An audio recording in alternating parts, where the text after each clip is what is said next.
തെരഞ്ഞെടുപ്പ് കമ്മീഷൻ അതിന്റെ രണ്ടാം ഘട്ടത്തിലേക്ക് കടക്കുകയാണ്. തദ്ദേശ സ്വയംഭരണ തെരഞ്ഞെടുപ്പുമായി ബന്ധപ്പെട്ടുകൊണ്ട് സ്ഥാനാർത്ഥിത്വത്തിലടക്കം വലിയ രീതിയിൽ തർക്കം ഓരോ മുന്നണിയിലുമുണ്ട്.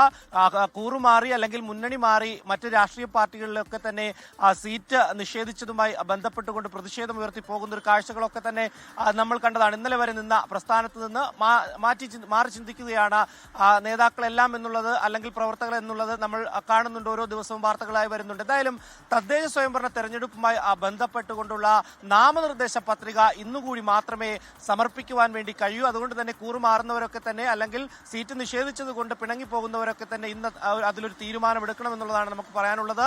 ഇന്ന് വൈകുന്നേരം 3 മണിക്കുള്ളിൽ നാമനിർദ്ദേശ പത്രിക സമർപ്പിച്ചിരിക്കണം എന്നുള്ളതാണ് ഏറ്റവും പ്രധാനപ്പെട്ട ആ ഒരു കാര്യം. കാരണം 3 മണിക്ക് മുന്നോടിയായി നേരിട്ടോ അല്ലെങ്കിൽ നിർദ്ദേശിക്കുന്ന ആൾവശമോ നാമനിർദ്ദേശ പത്രിക സമർപ്പിക്കാം എന്നുള്ളതാണ് തെരഞ്ഞെടുപ്പ് കമ്മീഷൻ അറിയിച്ചിട്ടുള്ളത് ഏറ്റവും പ്രധാനപ്പെട്ട ഒരു കാര്യം. മറ്റൊന്ന്, നിലവിൽ ഇന്നലെ വൈകുന്നേരം വരെയുള്ള കണക്കനുസരിച്ച് തദ്ദേശ സ്വയംഭരണ സ്ഥാപനങ്ങളിലേക്കുള്ള തെരഞ്ഞെടുപ്പിൽ ഏകദേശം 95,369 പേർ നാമനിർദ്ദേശ പത്രിക സമർപ്പിച്ചിട്ടുണ്ട്. ഇന്ന് 3 മണിവരെയുള്ള കണക്ക് കൂടി നമുക്ക് പരിശോധിക്കേണ്ടതുണ്ട്. അതിനുശേഷം അന്തിമമായിട്ടുള്ള ഒരു ലിസ്റ്റ് പുറത്തേക്ക് വിടും തദ്ദേശ സ്വയംഭരണ തെരഞ്ഞെടുപ്പുമായി ബന്ധപ്പെട്ട ഇലക്ഷൻ കമ്മീഷൻ. എന്തായാലും ഈ സൂക്ഷ്മ പരിശോധന 24-ാം തീയതിയാണ്.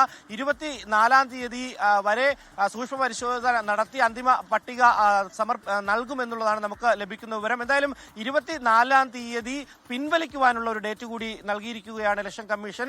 ഈ 24-ാം തീയതി വൈകുന്നേരം 5 മണിക്കകം ആർക്കെങ്കിലും ഈ നാമനിർദ്ദേശ പത്രിക നൽകിയതിനു ശേഷം പിൻവലിക്കാമെങ്കിൽ പിൻവലിക്കാം. ഈ രീതിയിലാണ് തെരഞ്ഞെടുപ്പുമായി ബന്ധപ്പെട്ടുകൊണ്ട് നമുക്ക് ഇന്ന് നൽകാൻ കഴിയുന്ന വിവരം.